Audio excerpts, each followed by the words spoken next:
Super kilig na naman ang mga fans ni Kim at Paolo dahil ayun nga, lumalabas na may weekly date ng araw ang dalawa. Meaning, hindi talaga pwedeng palampasin ng isang linggo na hindi sila magkasama. Na dapat may weekly date talaga. Pero sabi nga ng iba, duda sila na weekly date dahil mas naniniwala sila sa daily date nga raw ang nagaganap sa mga idolo nilang Kim Pao. Tanong nga kasi ni Ogie Alcacid kay Kim ay kung na-achieve ba nito ang weekly date. Weekly date?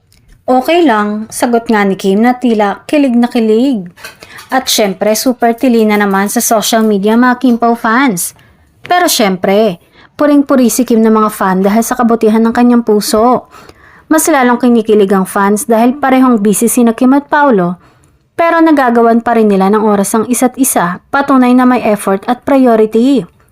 Hindi man nila direktang inaamin ang tunay na estado ng relasyon, malinaw na may espesyal na koneksyon na namamagitan sa kanila.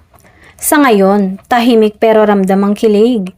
Walang paandar, walang pasabog na post pero consistent ang presence. At minsan mas nakakakilig pa ang ganitong klase ng love story. Simple, private at totoo.